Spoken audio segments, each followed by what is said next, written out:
Hi, I'm often asked how I take photos because I'm visually impaired, and that's a really good question. First of all, there are a lot of visually impaired and blind photographers out there, and looking on the internet there's some very good work that they're doing, some brilliant images. But how do I take photos? Well, first of all, I was going to do this on location and things went wrong, like they do. Getting to my location, I was doing a little bit of filming, a bit of talking. However, when I downloaded the clips, all you could hear was the ball of my cane. The end of the cane, it's scraping along the floor, so none of that was usable. When I got to the place I was going to take a photo from, I set everything up and I was taking the photo. Everything was, I thought, was going okay. But when I got back, all you could hear was the wind howling around the microphone. It was really bad. Well, this wind is getting up quite a bit, so long exposures have gone out. So I thought, I can't use much of this at all. But it turns out the pictures, I was pleased with the pictures. And that's how it's all about anyway. If you get those pictures, you're pleased with them, that's great. So what I'm going to do, I'm going to talk through some of the things I do that help me. But you don't have to be visually impaired either. This could help everybody who takes photography. It may work, it's probably worth a try. Firstly, and most importantly, I can't stress this enough, is know your camera. Know what every button does, every dial does. Know exactly where it is. Know it that well, you don't have to look. Your fingers will just go there with muscle memory. This helps you so much.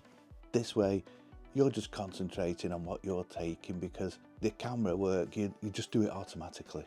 You'll get the right results automatically by knowing where everything is and understanding where everything is, understanding how it works, understand the exposure. How your camera works will help you get the right exposure, and it's practice to do that. It's practice. No shortcuts, it's just practice. Secondly, if I'm going to a chosen location, do my research. I've got to do my research.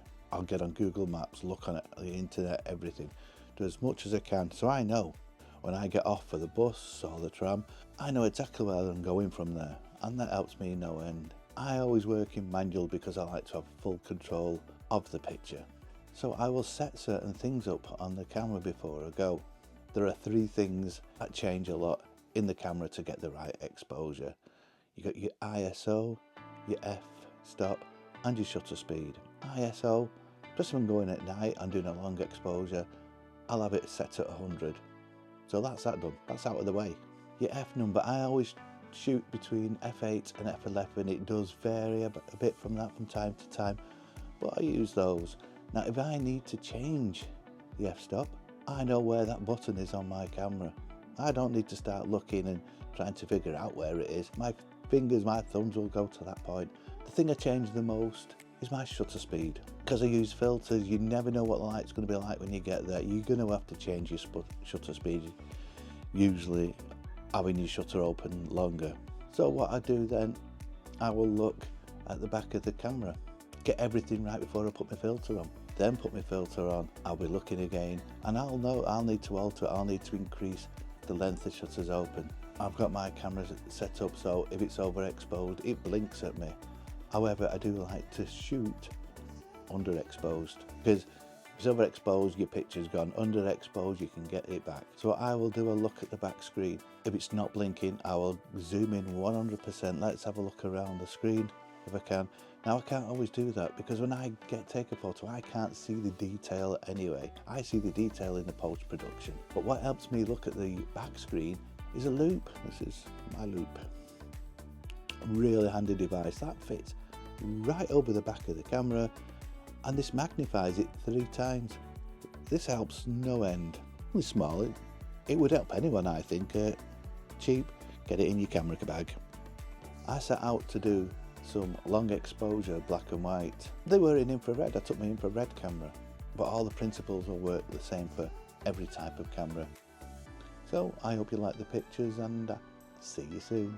Well, I've changed locations a bit, and what I've done, I've switched my camera from manual into bulb mode. Another 3 clicks on the dial.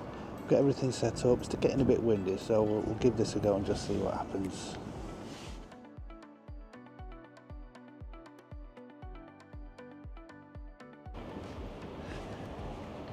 This is Lowry Theatre.